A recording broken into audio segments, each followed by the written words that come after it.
সেই দেশের কোনো নিরাপত্তা আজও আমরা পেলাম না। আমার সন্তানরা তো পেল না। আমরা শহীদ পরামর্শে নিরাপত্তা দাবিদার হলাম না কেন? আমরা কে উত্তরগুলো আমাদের কে দিবে? আমাদের সন্তানকে হারে আমরা পাগল হয়ে গেছি, কিন্তু বিচারের জন্য দরজায় যেতে হয়। কি কারণে যেতে হবে? আসামি বাংলাদেশে থাকে এতদিন ধরে, কিন্তু টাকা খেয়ে বর্ডার ক্রস করে দেয় কেন? এতদিন পরে এই যে আশুলিয়ার মামলায় মাসুদুর রহমান সাহেব, তাদেরকে তো কদিন আগে দেশ থেকে পালালো, কিন্তু এই যে পালালো, তাহলে বাংলাদেশ ইন্টারিম সরকার কি করলো? প্রশাসন কি করলো? বিচার বিভাগ কি করলো? তারা যদি আসামি ধরে তাহলে কোন গর্তের মধ্যে আছে সেখান থেকে তুলে নিয়ে আসবে। কিন্তু আমাদের বেলা তার মূল্য নেই কেন? শহীদ বাবা মা যদি বলে আমার আসামি ধরেন, আমার সন্তানের খুনিদের ধরেন, তখন তারা বলে আমাদের খুনিদের খোঁজ দেন, আমরা ধরবো। তাহলে সন্তানের বাবা মা যদি খোঁজ দেয়, পুলিশ ওখানে বসে থাকে কি কাজে? তাদের ল্যাংটা রাখা উচিত।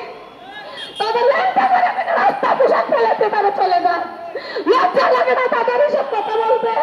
তাদের কিভাবে কথাগুলো তারা বলে? আমাদের সন্তান আমরা পাগল হয়ে গেছি, তারপরে তারা আমাদের বিচারের জন্য রাস্তায় নামায় বারবার। আমরা কি এটাই চেয়েছিলাম? আমাদের সন্তানরা যেভাবে জীবন দিয়ে গেছে আমরা আজও বুঝতে পারি না।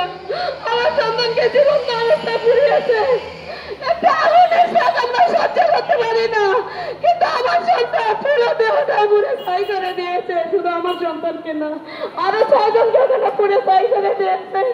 কত কষ্ট করে আমার সন্তানকে তারা মেরেছে, কিভাবে মেরেছে শুধু আমার মনেই জানে। তারপরে তার বাহানার শেষ নেই।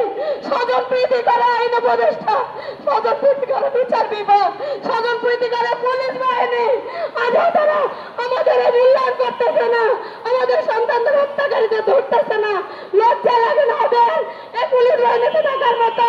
আমি তো মনে করি শহীদ বাবা মা যারা আছেন, এই পুলিশ বাহিনী আইন উপদেষ্টাকে ল্যাংটা করে রাস্তায় থেকে বের করে দেওয়া উচিত। ওদের পোশাক পরে